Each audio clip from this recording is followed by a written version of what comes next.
프린트 한번 풀어보겠습니다.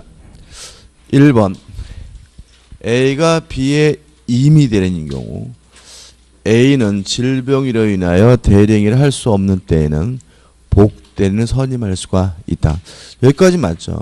근데 문제는 임의 대리인이 본인의 승낙이나 부득이한 사유가 있어서 복대리인 선임한 경우에는 선임 감독의 과실이 있는 경우에만 책임을 지거든요. 따라서 이 경우 A는 본인에 대하여 모든 책임을 부담한다는 질문은 X입니다. 그죠? 모든 책임이 아니라 과실 책임만 부담합니다. 2번 무권대리의 상대방이 계약 당시 무권대리임을 아는 경우에는 본인에 대한 추인료 확답을 최고할 수 없다. X입니다. 선의여야 되는 것은 철회죠. 철회는 선의의 상대방만이 할 수 있지만 최고는 선악불문하고 할 수 있기 때문에 2번은 X죠.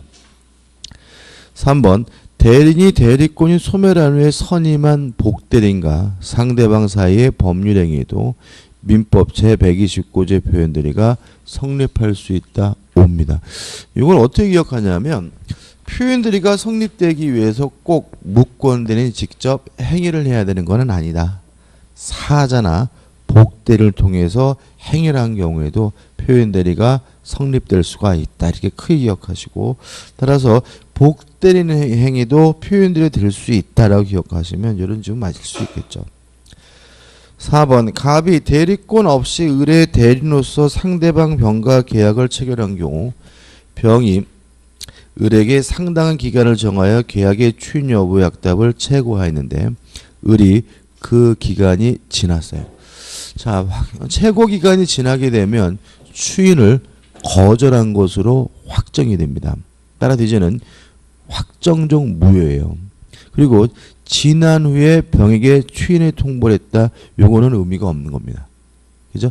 최고 기간 내에 뭘 해야 돼요? 추인해야 되고 확답을 바라지 않으면 추인을 거절한 것으로 확정이 되기 때문에 이미 확정적 무효이기 때문에 병에게 추인을 통보한 것은 의미가 없고요.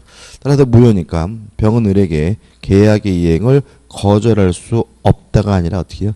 있다가 됩니다. 이해되시나요? 자, 다시 한번요. 최고 기간 내에 확답을 바라지 않으면 추인을 거절한 것으로 확정이 되기 때문에 확정적 무효가 됩니다. 따라서 을이 그 기간이 지났다는 말은 최고 기간 내에 확답을 바라지 않았으므로 이미 확정적 무효가 된 상태고요. 따라서 기간이 지난 후에 병에게 추인한 것은 의미가 없는 거고요. 여전히 확정적 무효이므로 병은 을에게 계약의 이행을 거절할 수 없다가 아니라 있다가 됩니다. X는. 5번 갑의자 을은 허락도 없이 갑의 대리인으로 사칭하여 병에게 갑소유 부동산 A에 대하여 1억 원을 매도 계약을 체결하였다. 갑이 사망하여 을이 갑을 상속한 경우에는 을은 그 주인을 거절할 수 없다. 5. 맞는 거죠. 저번주 기억나시나요? 신의 직상 인정되는 금반원의 원칙. 따라서 반대되는 언행이 금지가 되기 때문에 무권대리인의 지위를 본인의 지위를 상속한 무권대리인은 더 이상 추인을 거절하거나 무효라고 주장할 수는 없습니다. 6번 무효와 취소는 법적 평가를 달리하므로 하나의 행위에 대하여 무효와 취소가 경합되지 않는다. X죠. 저번주 제가 5살 꼬마애가 매매 계약한 얘기를 들었던 기억이 나는데 5살 꼬마애가 매매 계약을 했으면 미성년자니까 취소 사유고요. 의사 무능력자니까 무효죠. 따라서 이렇게 취소와 무효가 동시에 존재하는 경우가 있고요. 이때는 선택해서 주장하는 것이 가능하므로 무효와 취소가 경합되지 않는다. X가 됩니다. 7번 통정어의 표시는 당사자 간의 합의에 의하여 추인의 효과를 당사자 사이에서만 소급하여 행위 시부터 유효한 것으로 할 수 있다. 옵니다. 일단 통정어의 표시는 추인할 수 있고요. 추인하게 되면 새로운 법률행위가 되기 때문에 소급하지 않습니다. 다만 당사자 간의 특약으로 소급시키는 것은 가능하기 때문에 7번은 맞는 질문이 되는 거죠.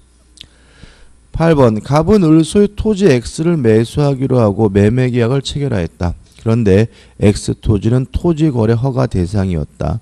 허가가 있기 전에 이른바 유동적 무효 상태로서 갑과 을은 아무런 의무도 부담하지 않으므로 갑은 X 토지의 거래에 대한 허가 신청에 을이 협력할 것을 서로서 구할 수도 없다. X입니다.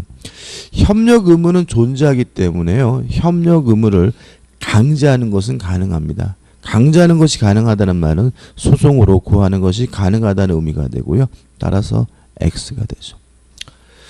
9번 갑은 토지거래 허가구역 안에 토지에 대하여 을과 매매 계약을 체결하고 계약금을 수령하였다. 갑과 을 사이에 특약이 없는 한 허가가 있기 전에 갑의 계약금의 배액을 상환하고 계약의 해제를 요구한 경우까지 끊어볼게요. 자, 유동적 무효 상태라 하더라도 계약금 계약은 유효합니다. 따라서 계약금을 유효한 해제, 준 사람은 포기하고 받은 사람은 배액을 상환하고 계약을 해제하는 것이 가능해요. 따라서 갑이 계약금의 배액을 상환하고 계약을 해제를 요구했다면 계약이 해제가 된 겁니다. 해제가 돼서 이미 무효가 된 거니까 을은 이를 거절하고 잔금을 제공하더라도 다른 약정이 없는 계약은 적법하게 해제된다는 질문은 맞는 질문이 됩니다. 이유는 계약금 계약은 유효하기 때문에 그렇죠. 10번 갑으로부터 부동산의 매각을 위임받은 대리인이 병의 기망에 의하여 병과 매매 계약을 체결한 경우 취소권에 대한 특별 수권 여부에 관계없이 을은 갑의 대리인으로서 위 매매 계약을 취소할 수 있다. X입니다. 자, 우리 저번주에 했죠. 임의 대리는 시킨 일을 하면 임무를 완수하면 대리권이 소멸되기 때문에 취소할 수 없고 해제할 수 없고요. 취소나 해제하기 위해서는 별도의 특별 수권이 필요합니다. 따라서 10번도 X가 되네요. 11번 갑이 을을 기망하여 건물을 매도하는 계약을 을과 체결하였다. 갑이 을에게 매매 대금의 지급을 청구한 경우에는 법정 추인이 된다. X입니다. 자, 우리가 법정 추인에서 두 가지를 잊지 말자 그랬죠. 이행을 청구하거나 권리를 양도하는 것이 법정 추인이 되려면 취소권자가 해야 된다. 사기친 놈이 이행을 청구하고 사기친 놈이 뺏은 물건을 팔아먹는 것은 뭐가 될 수는 없어요? 추인이 될 수는 없죠. 지금 갑이 을을 기망했습니다. 그래서 이행을 청구하는 걸 누가 청구한 거죠? 사기친 놈이 청구하는 거죠. 따라서 11번은 X죠. 12번 갑은 병의 대리인으로 하여 을과 토지 매매 계약을 체결하였다. 병이 을을 협박하여 계약을 체결한 경우는 갑이 사실을 알지 못하였더라도 을은 계약을 취소할 수 있다. 5죠. 사기 쳤는지 안 쳤는지도 누구만 가지고 따집니까? 대리인만을 가지고 따집니다. 따라서 대리인이 사기를 쳤다면 본인이 알든 모르든 상관없이 취소하는 것이 가능하기 때문에 12번은 맞는 질문이 됩니다. 들으시니까 기억이 나죠? 그죠? 아닌가요? 들으셔도 기억이 안 나나요? 보실 때는 뭔 소린가 싶죠. 그죠? 그래서 이게 그 시간이 좀 필요합니다. 시간이 필요하고요. 이게 일종의 뭐 문제냐면 독해가 안 되는 거거든요. 그래서 옛날에 영어 공부하듯이 좀 어려운 문장들을 좀 꼼꼼히 좀 보시면서 독해 연습을 좀 하실 필요가 있고 이거는 좀 시간이 필요하니까 너무 급하게 생각하지 마시고요. 자, 오늘은 188페이지입니다. 법률행위의 부관이죠. 일단 간단히 좀 먼저 좀 보면은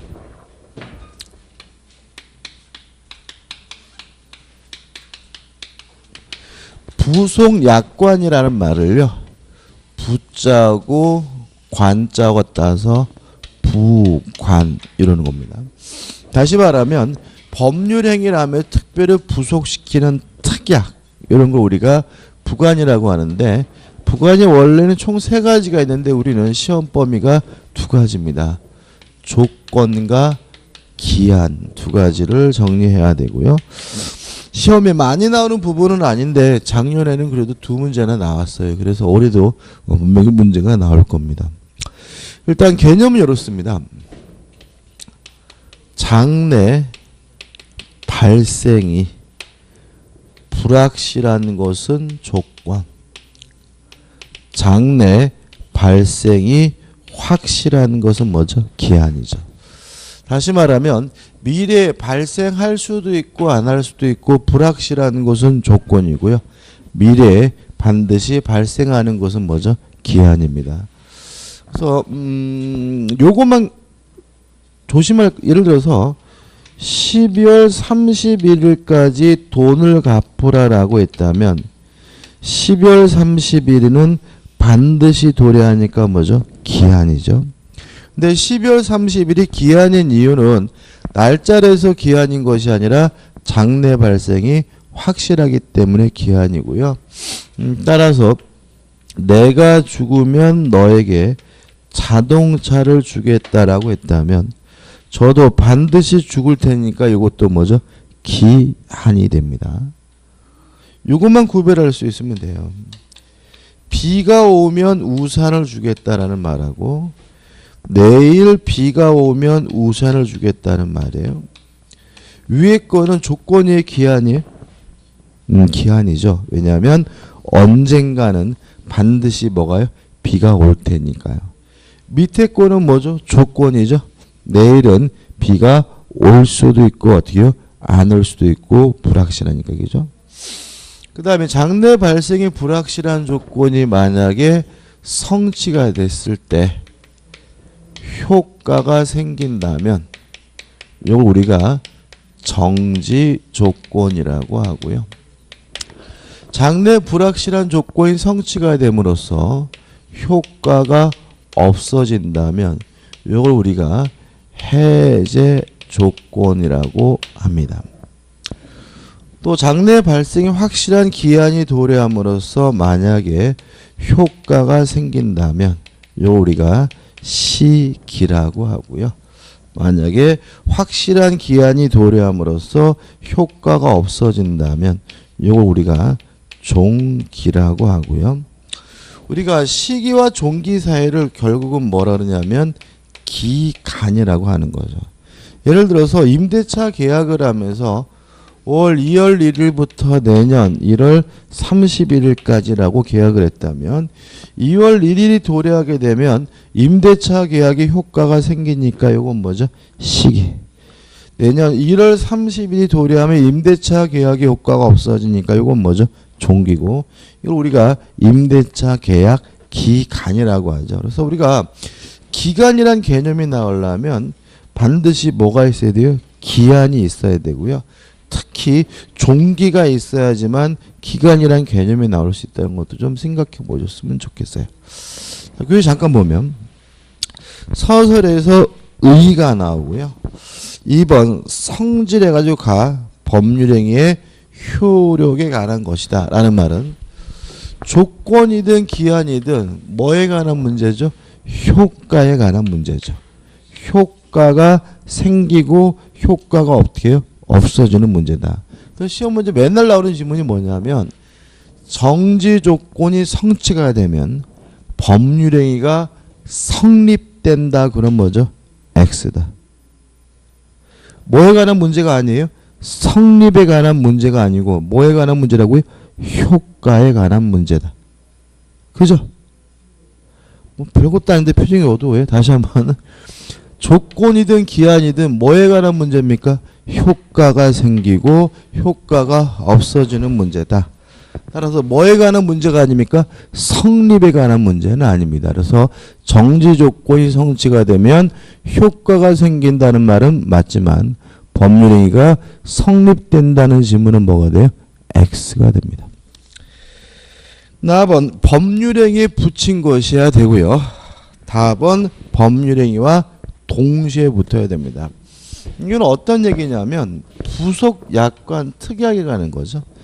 다시 말하면 법률 행위를 하면서 부속시켜야 부관이고요. 만약에 법률 행위를 하고 나서 나중에 뭔가를 또 했다면 그것은 별개의 계약이지 부관은 아니고요.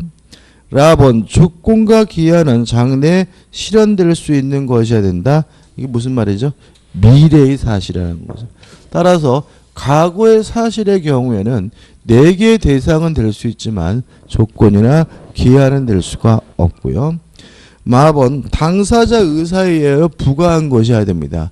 따라서 법률 규정에 의해서 부과되는 법정 조건이나 법정 기한은 여기서 말하는 부과한이 아닙니다. 우리가 공부하는 부과는 당사자 의사에 의해서 임의적으로 부과한 것만을 의미하게 됨을 주의하시기 바랍니다. 2절 조건해가지고 의의 및 종류해가지고 조건에 의해 장래 발생이 불확실한 것이 뭐죠? 조건이다. 판례는 일단은 큰 의미 없고요. 조건의 종류해가지고 정지 조건, 해제 조건 나와 있는데 좀 생각을 좀 해봐야 돼요. 일단 정지 조건이란 장래 조건이 성취가 되면 효과가 생기는 거잖아요. 따라서 정지 조건은 결국은 현재 지금은 효과가 없다는 것을 깔고 있는 거죠. 현재 지금은 효과가 없지만 미래의 조건이 성취가 되면 효과가 생길지도 모르는 게 뭐죠? 정지 조건인 겁니다. 해제 조건이란 장래 불확실한 조건이 성취가 되면 효과가 없어진다는 말은 현재 이미 뭐가 있어요? 효과가 있지만 미래의 조건이 성취가 되면 효과가 없어질지도 모르는 게 뭐죠? 해제 조건입니다. 여기서 우리가 굉장히 개념을 혼란스럽게 느껴지는 이유는 뭐냐면 우리는 현재 살고 있는데도 불구하고 자꾸 미래를 기준으로 한다는 거죠. 효과가 생기는 게 정지 조건이 맞아요. 근데 문제는 효과는 언제 생기는 거죠? 미래예요. 따라서 정지 조건이란 현재 뭐가 없는 걸 말하는 거죠? 효과가 없는 거죠. 그래서 될 수 있는 여러분들이 공부하거나 사례를 보거나 판례를 볼 때는 이거를 현재 시점으로 치환해서 생각을 하셔야 돼요. 정지 조건이란 효과가 없는 걸 말합니다. 해제 조건은 현재 이미 뭐가 있어요? 효과가 있는 것을 말하고요. 항상 어느 시점을 기준으로 해서요? 현재 시점을 기준으로 판단해야 돼요. 그래서 우리가 정지 조건은 유동적 무효입니다. 왜요? 지금은 뭐가 없어요? 효과가 없으니까. 무효입니다. 무효인데 뭐로 바뀔 가능성이 있느냐? 유효로 뒤바뀔 가능성이 있기 때문에 유동적 무효인 거고요. 해제 조건은 유동적 유효입니다. 왜요? 지금은 유효이긴 하지만 뭐로 바뀔 가능성이 있어요? 무효로 뒤바뀔 가능성이 있기 때문에 해제 조건은 뭐가 돼요? 유동적 유효다. 아무튼 정지 조건은 뭐라고요? 현재 효과가 있는 거. 해제 조건 현재 정지 조건은 현재 효과가 없는 거. 해제 조건은 뭐죠? 현재 효과가 있는 거. 항상 어느 시점을요? 현재를 기준으로 판단해야 돼요. 교재 나온 예를 좀 볼게요. 맨 밑에 보시면 이런 말이 나오잖아요. 시험에 합격하면 2년간 사무실을 무료로 사용케 한다. 이걸 이해하실 때 사용하니까 정지 조건이다. 이렇게 이해하면 안 돼. 합격하면 사용할 수 있다는 말은 지금 현재는 뭐 할 수 없어요? 사용할 수 없다는 의미니까 뭐라고요? 정지 조건이다. 이렇게 자꾸 현재 시점을 치환해야 돼. 그 다음에 주해서 넘겨보시면 주무관청의 허가가 있으면 사찰의 재산을 처분한다는 말은 지금 당장은 뭐 하지 않겠다는 거예요? 처분하지 않겠다는 얘기니까 뭐가 되는 거죠? 정지 조건이 되는 거죠. 그 다음 4번 해제 조건 예컨대 나오죠. 시험에 불합격하면 현재 무상으로 쓰고 있는 사무실을 반환한다라는 말은 현재 지금 무상으로 뭐 할 수 있어요? 쓸 수 있다는 얘기니까 무슨 조건이죠? 해제 조건이죠. 그죠? 뭐 기사에 또 나오는데 그죠? 가장 많이 나오는 얘기는 뭐겠어요? 이런 거죠. 열심히 공부해라. 네가 공인중개사 시험에 합격을 하면 1억을 주겠다라는 말은 지금 당장은 1억을 안 주겠다는 말이니까 뭐가 돼요? 정지 조건 이런 얘기고. 1억을 증여하면서 열심히 공부해 너 혹시라도 떨어지면 요거 돌려줘야 돼라고 계약을 했다면 지금 당장 1억을 뭐요? 주겠다는 얘기니까 뭐죠? 해제 조건에서 현재 시점을 찾고 시한을 생각을 하셔야 됩니다.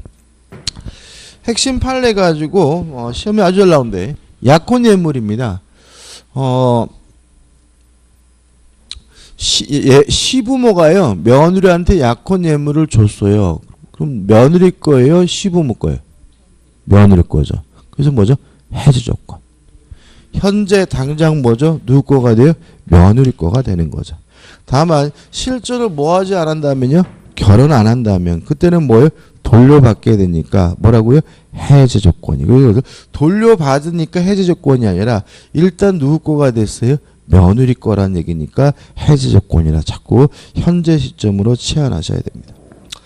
그 다음에 박스 밑에 2번 수의 조건, 비수의 조건 나오는데 별로 중요한 건 아닙니다. A. 순수하게 조건의 정치 여부가 당사자 의사에 의해서 좌우되는 조건을 순수 수의 조건이라고 하고요. 무효고요.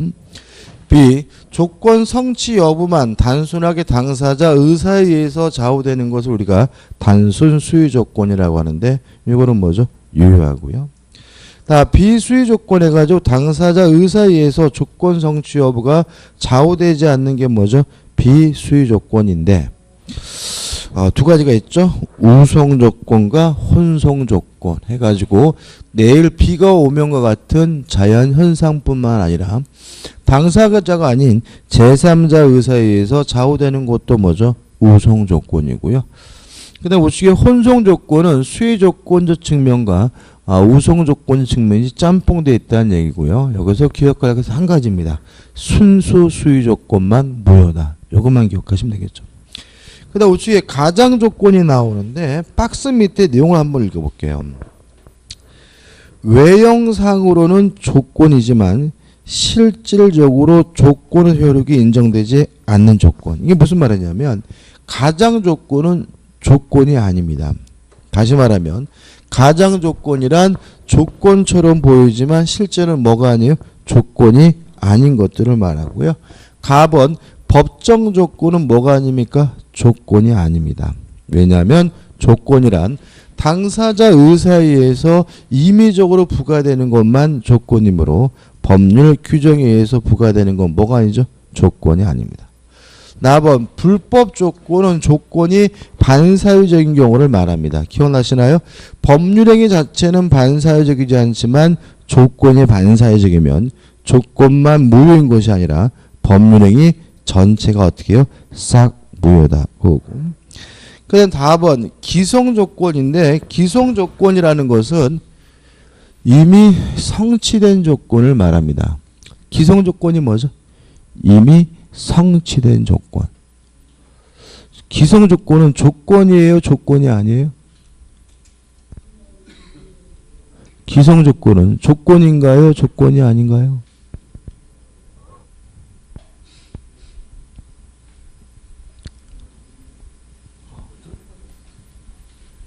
조건이 아니죠. 우린 지금 뭘 공부하고 있죠? 가장조건. 가장조건이 뭐라고요? 조건처럼 보이지만 실제로 뭐가 아니에요? 조건이 아닌 것들이잖아요. 여기 나오는 거 다 뭐가 아니라고요? 조건이 아니라고요. 왜 기성조건은 조건이 아니죠? 기성조건 왜 조건이 아니에요?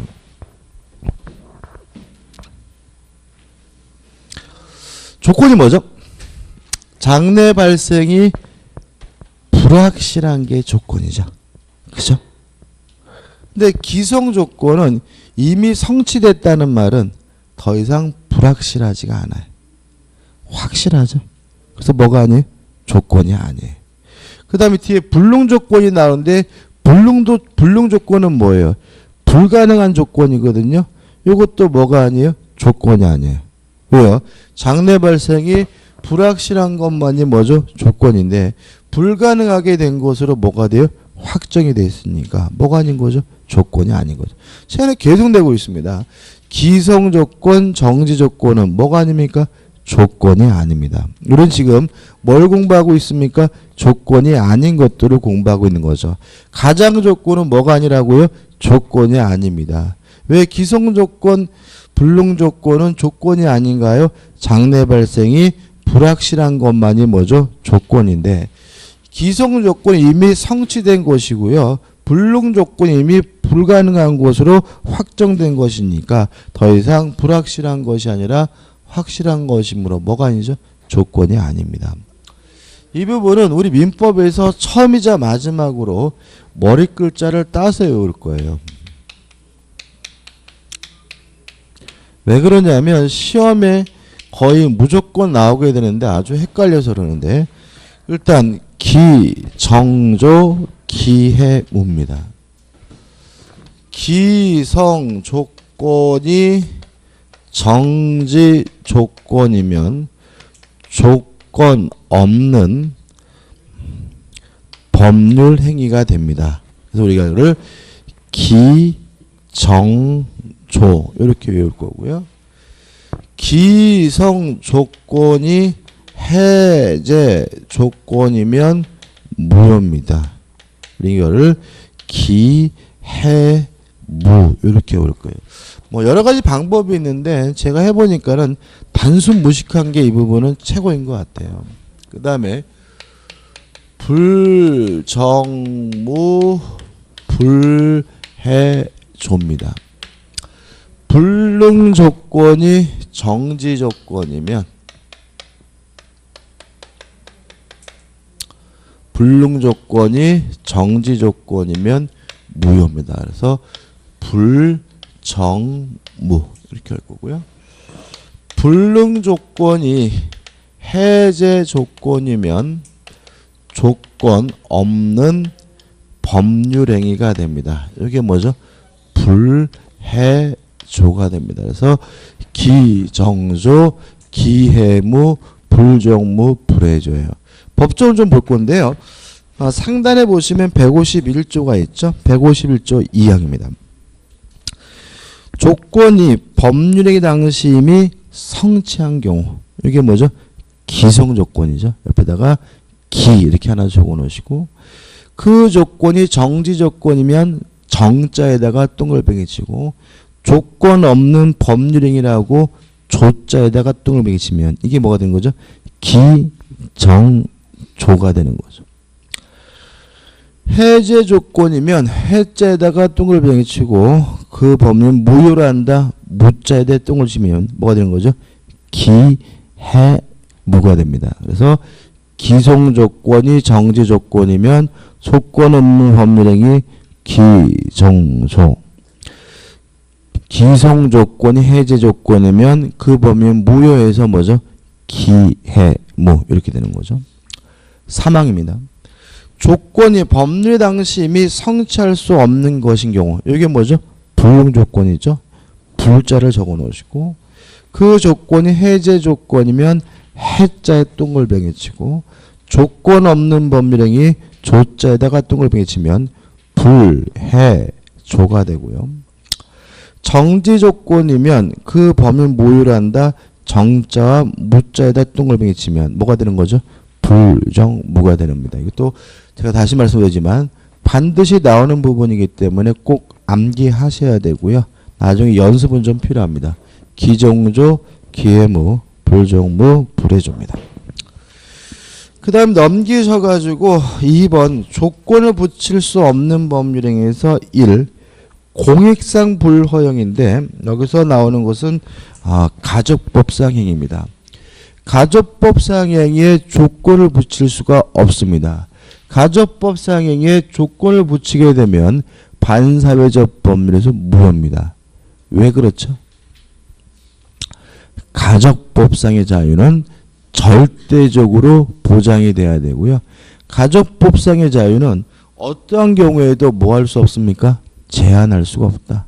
따라서 가족법상 행위에 조건을 붙이게 되면 반사회적 법률에서 뭐가 돼요? 무효가 된다. 잊지 마시고 2번 사익상의 불허용은 단독행위에는 조건을 붙이지 못합니다. 왜요? 단독행위는 승낙을 주지 않고 일방적으로 하기 때문에요. 3번 조건을 붙이게 되면 다 뭐가 돼요? 전부가 무효가 되고요. 우측에 보시면 3번 조건의 성취와 불성취해가지고 뭐가 나오냐면 150조가 나옵니다. 이 법전을 좀 이해하셔야 되는데 지금 193페이지입니다. 이렇게 얘기했어요. 네가 공인중개사 시험에 합격을 하면 1억을 주겠다라고 갑이 을에게 얘기를 했어요. 이게 좋은 말이에요? 안 좋은 말입니까? 굉장히 안 좋은 말이죠. 무슨 말이죠? 네 대가리 가지고는 안 된다는 얘기죠. 그래서 야, 인마, 네가 인마 공부해? 네가 자체 붙으면 인마 내가 너한테 1억 줄게. 이런 의미입니다. 그죠? 그래서 을이 어떻게 완전 열받았어. 이 개자식이 나를 개무시해가지고 미친 듯이 뭐죠? 공부를 시작하게 된 거죠. 근데 갑이 가만 보니까 이놈이 진짜 합격할 것 같아요. 냅두면. 그래서 공부 못하게 집에다가 방아를 냈어요. 그랬더니 이놈이 불끈승계가 나는 열심히 뭐죠? 공부를 해요. 그래서 최후수단으로서 시험 보는 날 집에다가 감금을 해가지고요. 시험을 못 보게 했어요. 요거를 어떻게 볼 것인가? 요 문제입니다. 150조 1항입니다. 조건의 성취를 인하여 불이익을 받을 당사자가 여기서 누구죠? 갑이죠. 그죠? 신의 성실에 반하여 조건 성취를 방해한 때 집에다가 불 지르고 시험 보는 날 감금한 때는 상대방은 을은 그 조건이 성취한 것으로 뭐 할 수 있습니까? 주장할 수가 있습니다. 다시 말하면 감금하는 바람에 시험을 못 봤다면 얘는 합격했음을 주장하면서 1억을 달라고 뭐 할 수 있어요? 요구할 수 있다. 이런 의미가 되는 거죠. 여기서 주의할 점이 있는데 작년에도 나왔는데 자 그날 오후에 탈출했어요. 탈출하자마자 합격했음을 주장하면서 1억 달라고 요구할 수 있을까요? 아니면 합격자 발표일까지 기다렸다가 1억 달라고 요구해야 되나요? 네, 그죠?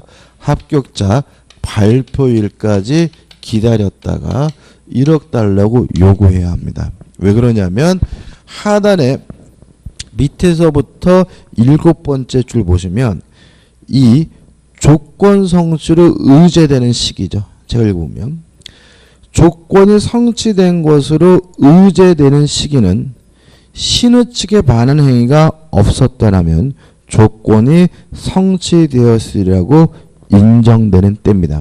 방해시가 아닙니다. 만약에 감금을 안 했다면 을은 언제 합격할 수 있었던 거죠? 합격자 발표일이 돼야 비로소 뭐 할 수 있어요? 합격할 수가 있는 거니까 그날 당장 1억 달러 요구할 수는 없고요. 억울하고 분하더라도 발표일까지 기다렸다가 1억 달라고 요구할 수가 있습니다. 이해되시죠? 꼭 기억해 두시고 시험이 잘 나옵니다. 그 다음에 이제 반대로 합격하면 1억을 주겠다라고 했는데요. 역시 갑의 예상대로 을이 공부를 하나도 안 해요. 그래서 갑이 아이고 이 자식들아 네 자식아 네가 인마 공부할 놈이냐고 전혀 신경을 안 썼는데 합격을 했어요. 근데 여러분 공부해 보시면 아시겠지만 이게 공부 안 하고 합격할 시험이 아니잖아요. 그죠? 그래서 갑이 이상해서 알아봤더니 이놈이 실력이 좋아서 합격한 게 아니라 시력이 우수해서 컨닝을 해가지고 합격했다는 사실이 밝혀졌어요. 그럼 어떻게 되느냐? 다시 법조문입니다. 150조 2항입니다. 2항. 조건의 성취를 인하여 이익을 받을 당사자가 여기서 누구죠? 을이죠. 을. 신의 성실에 반하여 조건을 성취시킨 때에는 컨닝해서 합격한 때에는 상대방은 갑은 그 조건이 성취하지 아니한 것으로 뭐 할 수 있습니까? 주장할 수가 있습니다. 따라서 갑의 입장에서는 컨닝해서 합격했음을 주장하면서 1억 못 주겠다라고 뭐 할 수 있어요? 거부할 수 있다는 얘기고요. 이 부분도 내용은 어차피 법조문이니까요. 법조문 정확하게 뭐죠? 예를 가지고 기억해 두시기 바랍니다. 그다음 넘기셔가지고 194페이지 오시면 이제 뭐가 나오냐면 148조가 나와요. 조금 예를 좀 더 바꿔보면 갑이 을에게 뭐라 그랬냐면 네 대가리 가지고는 평생 공부해도 안 된다 짜샤. 네가 붙으면 내가 살고 있는 아파트를 주겠다라고 얘기를 했어요. 그랬더니 을이 열받아가지고 미친 듯이 뭐 하는 거죠? 공부를 하게 되는 거죠. 그래서 갑의 입장에서는 이 아파트를 꼼짝없이 뺏길 것 같아요. 그렇다고 공부 못하게 뭐죠? 방해할 수도 없고 시험 못 보게 뭐죠? 방해할 수도 없고요. 시험 못 보게 방해하게 되면 을은 어차피 합격했음을 뭐 할 수 있어요?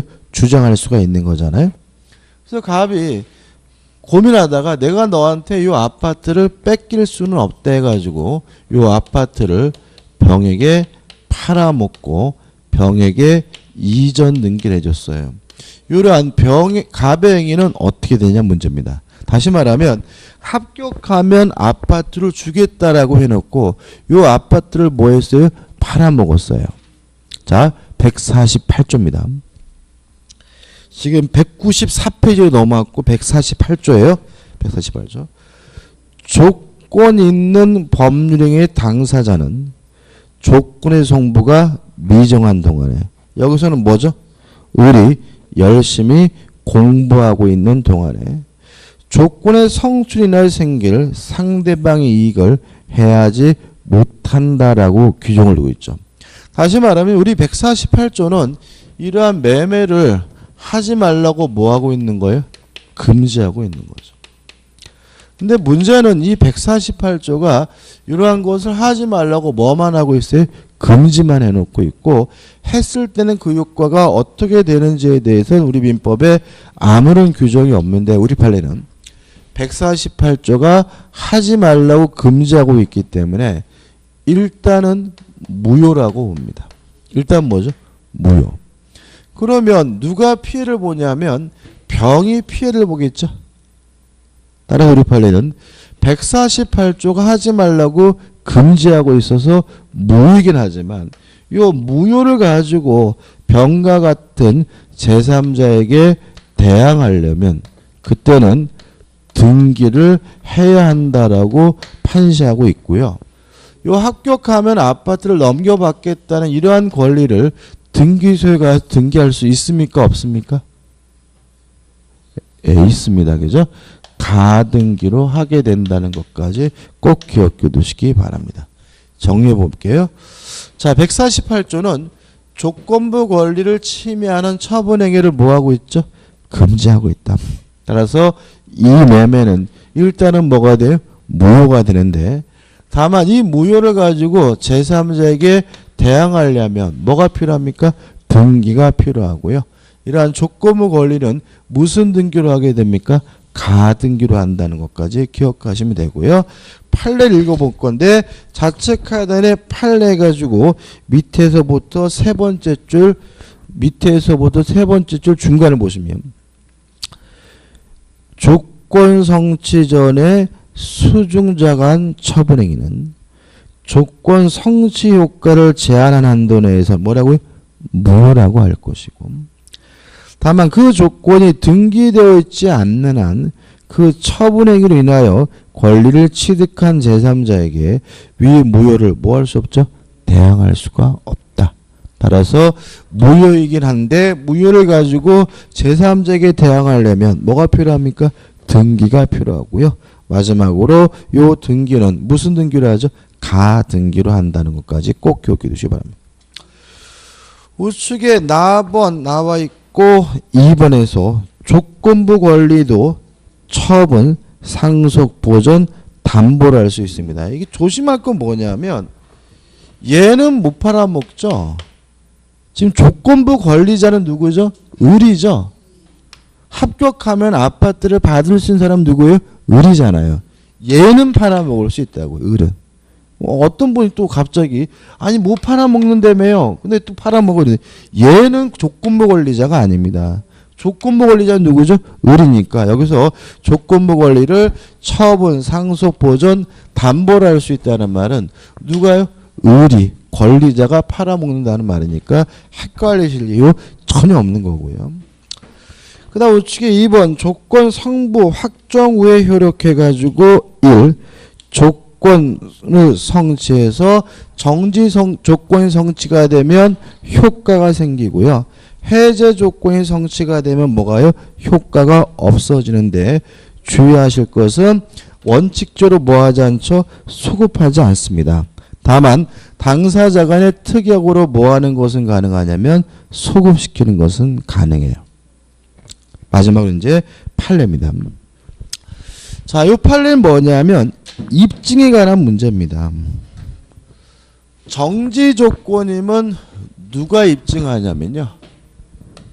정지 조건임은 효과 발생을 부정하는 자가 입증합니다.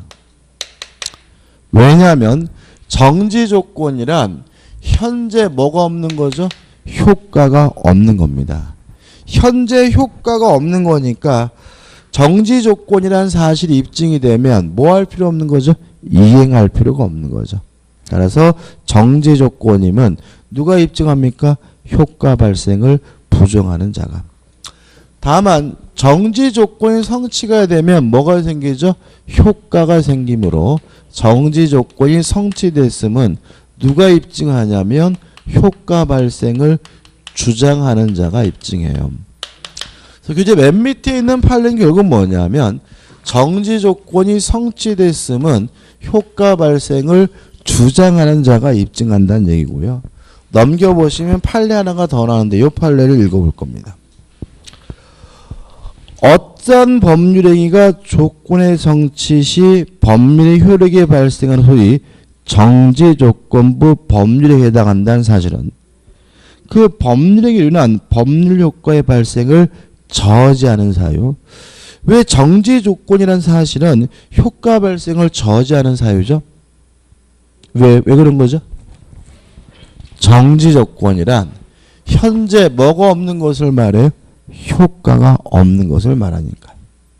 따라서 정지조건이란 효과 발생을 저지하는 사유로서 그 법률 효과의 발생을 다투려는 자, 다른 말로 하면 부정하는 자에게 주장, 입증 책임이 있다는 거 꼭 기억해 두시기 바랍니다.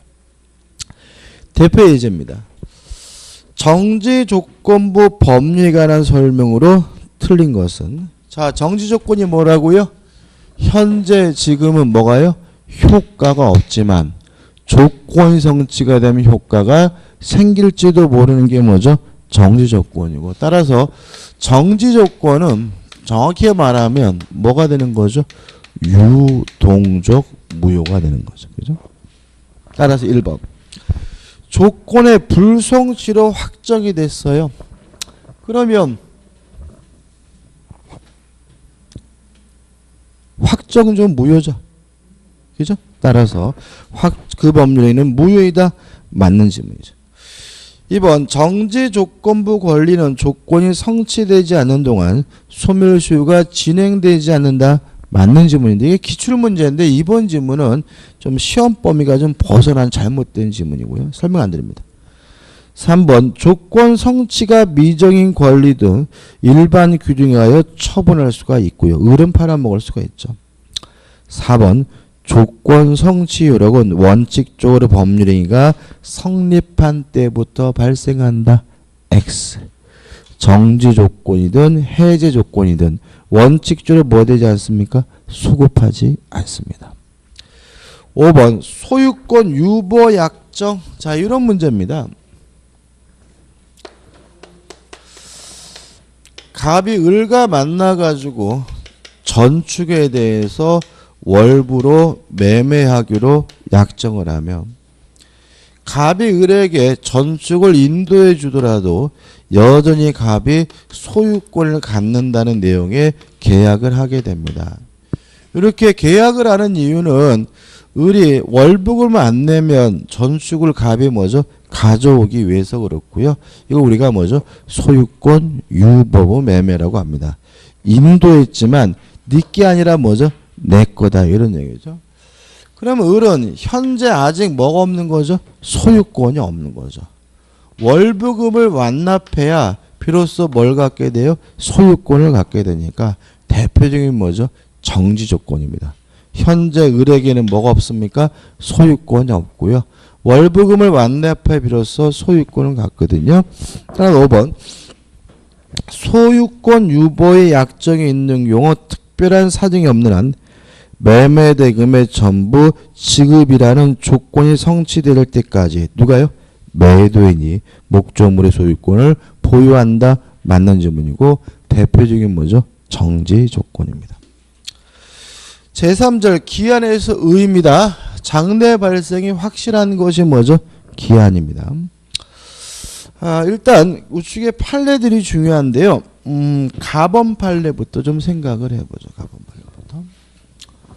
일단 장래 발생이 확실한 것이 뭐죠? 기한이고 불확실한 것이 뭐죠? 조건입니다. 첫 번째 판례 이런 얘기죠. 제가 어떻게 말했냐면 내가 죽으면 너에게 뭐 한다랄까요? 10억을 주겠다라고 얘기를 했어요. 근데 저는 반드시 죽으니까 이거는 뭐죠? 기한이죠. 그럼 따라서 제가 만약에 사망하게 되면 그놈은 저한테 제 유가족한테 뭘 받을 수 있죠? 10억을 받을 수가 있겠죠? 근데 제가 실종이 됐어요. 실종이 됐는데 죽었는지 살았는지를 확인할 방법이 없어요. 이럴 때는 어떻게 할 거냐? 이 문제입니다. 사망하든 실종돼서 확인할 수 없든 이때는 기한이 도래한 것으로 해석해야 된다는 판례입니다. 따라서 제가 죽었을 때뿐만 아니라 실종돼서 죽었는지 살았는지를 확인할 수 없는 때도요. 제 유가족에게 10억을 달라고 뭐 할 수 있어요? 요구할 수가 있습니다. 가번 판례입니다. 판례들이 다 중요한데 당사자가 불확정한 사실이 발생한 때를 이행기한으로 정한 경우 얘가 뭐라고요? 안영찬이 뒤지면 그죠? 항상 이 예로 기억하셔야 돼요. 그 사실이 발생한 때는 물론 안영찬이 뒤졌을 때는 물론 그 사실의 발생이 불가능하게 된 때 실종되는 바람에 죽었는지 살았는지를 확인할 수 없게 된 때에도 이행기한은 도래한 것으로 봅니다. 어떻게 봅니다. 이해되시죠? 따라서 유가족은 유가족에게 10억을 달라고 뭐 할 수 있어요? 요구할 수가 있습니다. 우리 올해 시험 며칠 날 보죠? 10월 27일인가요? 그죠? 예를 들어 가지고 10월 돈을 빌리면서 10월 25일 날 변제하기로 했어요. 10월 25일 날. 10월 25일 날 변제하기로 하니까 한 10월 한 10일쯤에 전화한 거죠. 야, 너 있잖아. 10월 25일 날 그 돈 주기란 거 준비돼? 그거 어떻게 되니? 그랬더니 뭐라 그랬냐면 나 있잖아. 공부하느라고 정신없어. 지금 내가 그거 신경 쓸 때니? 라고 했더니 뭐라 그랬냐면 그래 그러면 시험을 보면 갚어라고 얘기를 했어요. 이해되시나요?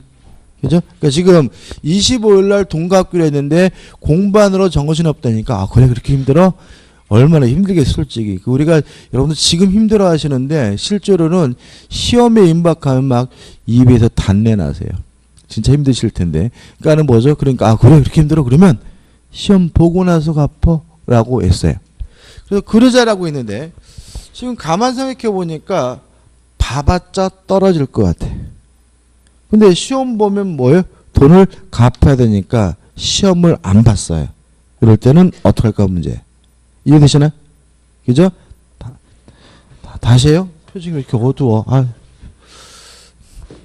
갑이 을에게 5천만 원을 빌려주면서 10월 25일까지 변제하기로 했는데 을이 어떻게 해요? 너무나 힘들고 바쁘다라고 하니까 그러면 10월 25일 말고 시험을 보면 갚아라고 했더니 우리 가만 생각해 보니까 어차피 시험 봐봤자 뭐죠? 떨어질 것 같아요. 그래서 시험을 안 봤어요.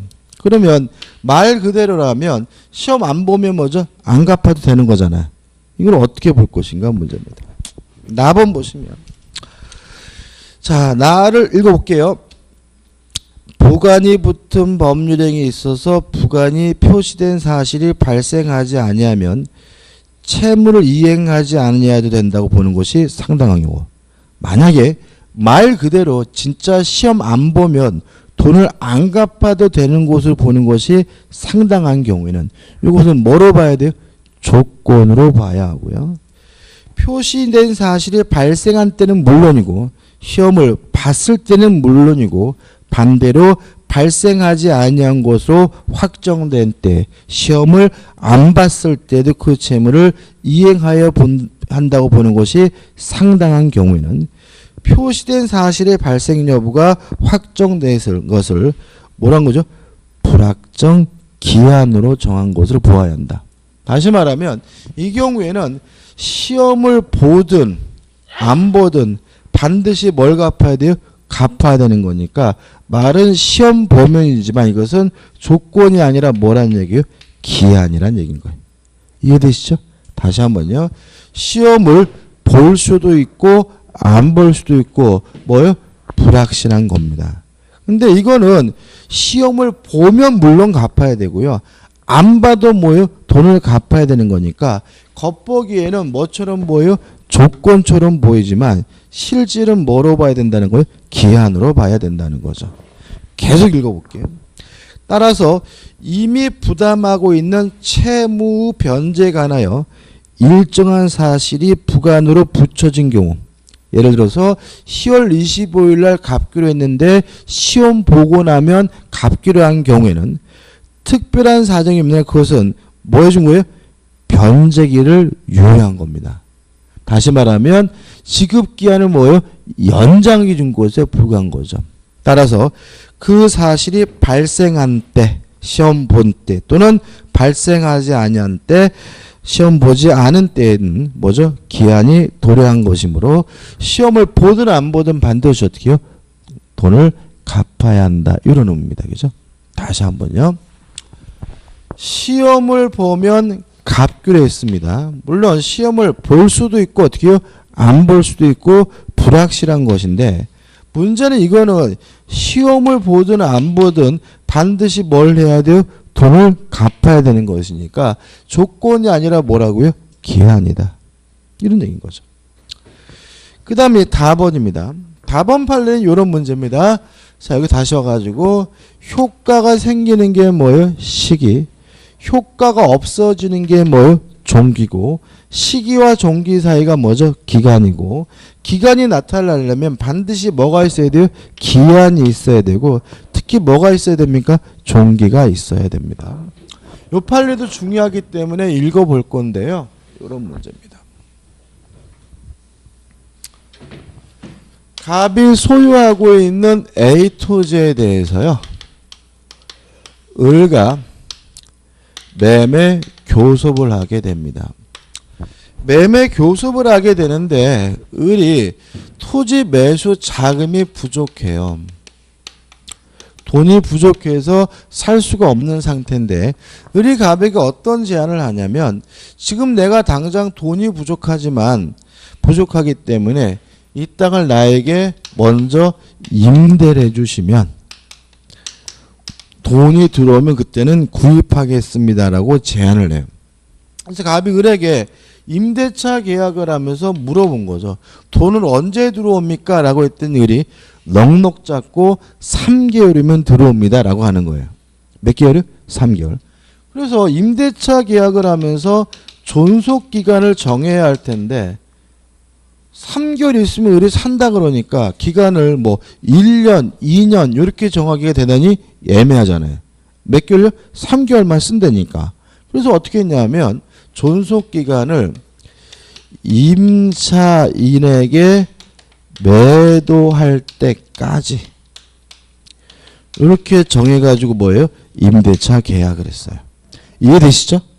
근데 3개월이 지나고 1년이 지났는데도 이놈이 안 사요.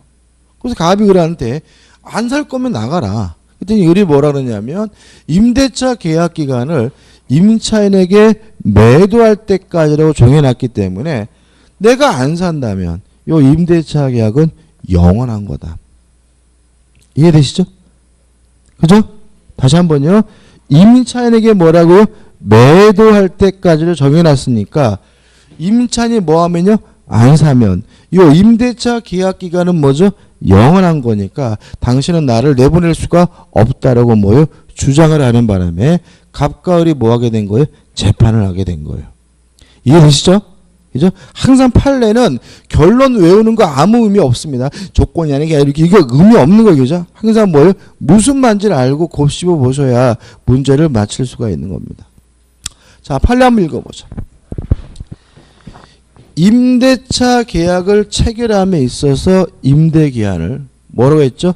본권 토지를 임차인에게 매도할 때까지로 정하였다면 별다른 사정이 없는 한 그것은 도래할지 여부가 불확실한 것이므로 기한을 정한 것이라 볼 수는 없으니 위 임대차 계약은 기간에 약정이 없는 것으로 해석함이 상당하다.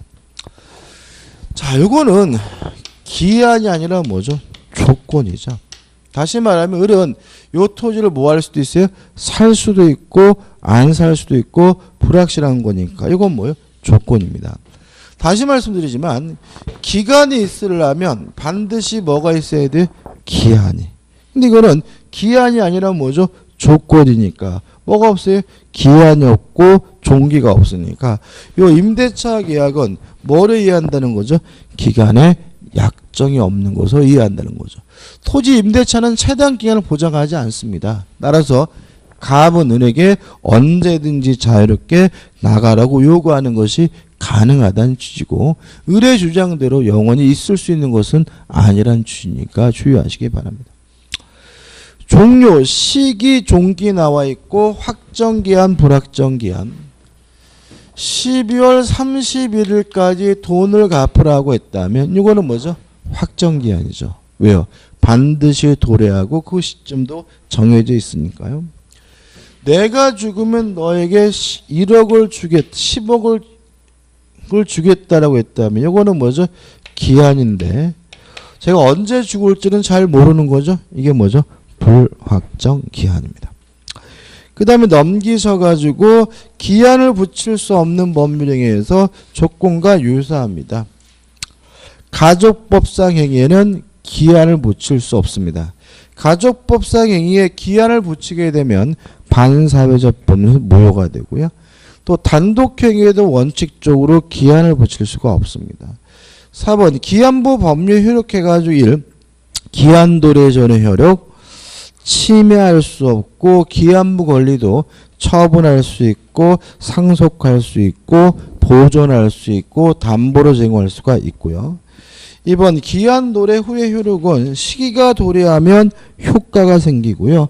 종기가 도래하게 되면 효과가 없어지는데 유의하실 것은 조건과 다른 점은 당사자 간의 특약으로도 소급시킬 수가 없습니다. 다시 말하면 조건은 당사자 간의 특약으로 뭐 할 수 있어요? 소급시키는 것이 가능하지만 기한은 당사자 간의 특약으로 소급할 수가 없습니다. 그 다음에 이제 5번에서 마지막으로 뭐가 나오죠? 기한의 이익이라는 게.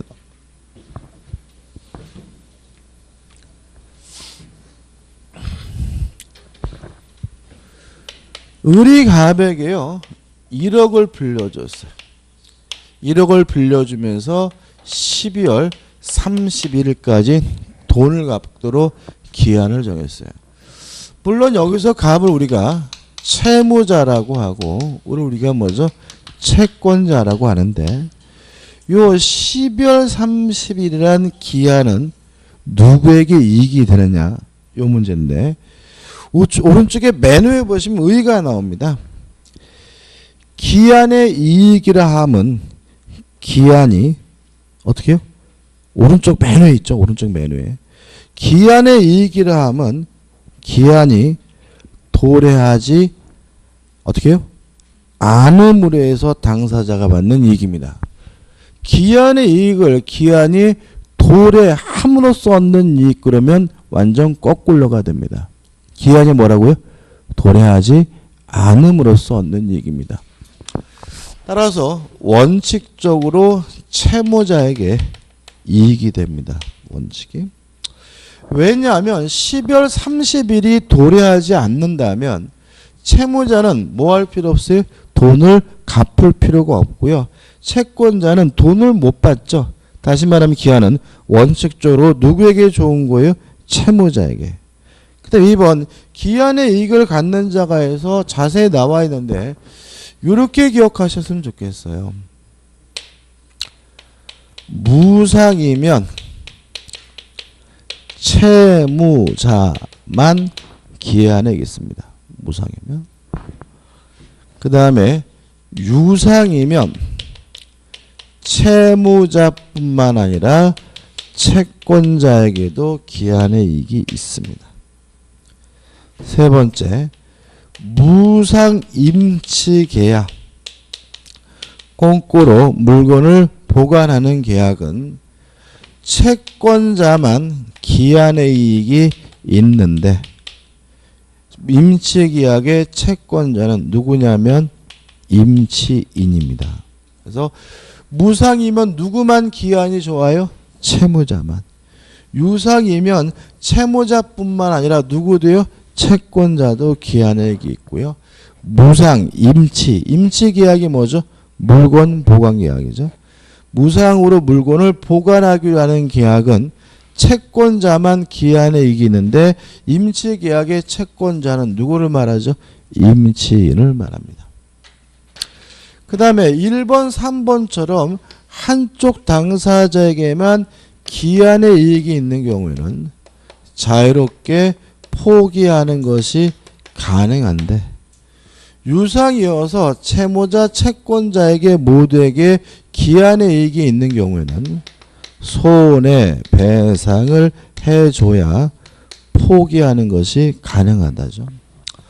우리가 은행에서 대출을 받으면 이자를 줘야 되죠. 그 말은 뭐죠? 유상입니다. 그래서 예를 들어서 5년 상환으로 돈을 빌렸는데 일찍 돈을 갚으러 가면 일찍 돈으로 갚는다는 것은 기한의 이익을 포기하는 거거든요. 근데 은행에서 뭘 달라고 하냐면 중도상환 수수료를 달라고 합니다.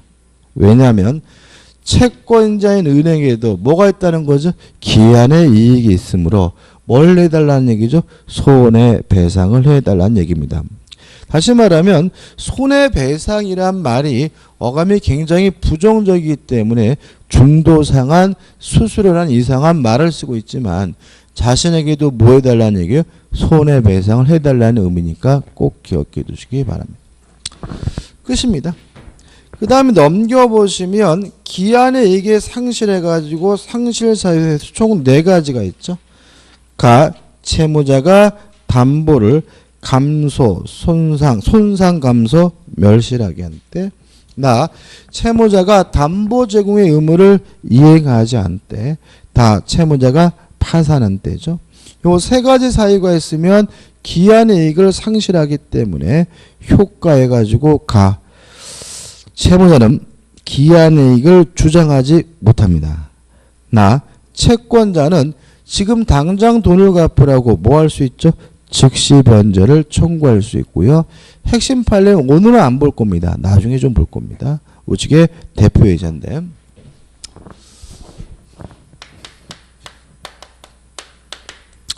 대차라는 계약은 뭐냐면 빌려주고 빌리는 계약을 우리가 대차라고 합니다. 빌려주는 사람을 대주, 빌리는 사람은 우리가 뭐죠? 차주라고 합니다. 을이 갑에게 1억을 빌려줬으면 을은 빌려준 사람이죠? 대주. 갑은 빌린 사람이죠? 뭐죠? 차주. 그죠? 그러면 굳이 채권자, 채무자로 써지 왜 대주, 차주에서 이상한 말을 써놨느냐? 헷갈리라고요. 여러분들. 그죠? 그래서 우리가 만약에 문제가 나오면 대주는 뭐로 바꿔서요? 채권자로 바꿔서. 차주면 누구로 바꿔서요? 채무자로 바꿔서 이해하시면 됩니다. 그럼 보자고요. 다음 중 기한의 이익을 갖지 못하는 자 1번, 2번은 이자부죠. 그죠? 1번 이자부잖아요. 뭐죠? 유상이죠? 그잖아요. 이자부란 말은 뭐예요? 유상이란 얘기잖아요. 그러면 채권자, 채무자 모두에게 기한의 이익이 있는 거니까 1번, 2번은 볼 필요도 없는 거죠. 3번 무이자죠? 무이자면 뭐예요? 무상이란 얘기죠. 무상이면 누구만요? 채무자만 기한의 이익이 있는데 소비 대주는 누구라고요? 채권자. 답은 뭐죠? 3번이 되는 거죠. 4번 사용 대차도 무상입니다. 무상이니까 뭐죠? 사용 차주에게만 기한이 있고 5번 무상 임치인데 조심할 것은 5번 무상 임치 계약의 임차인이죠. 잘못된 겁니다. 임차인이 아니라 뭐라고요? 임치인으로 바꿔주세요. 이거는 자꾸 이렇게 임치인이라고 이렇게 써서 원고를 주면 교정 보는 사람이 꼭 임차인으로 바꿔버려요. 왜요? 임치라는 게 없는 줄 알고, 그죠? 무상계약의 임치계약의 임차인이 아니라 뭐죠? 임치인이고요.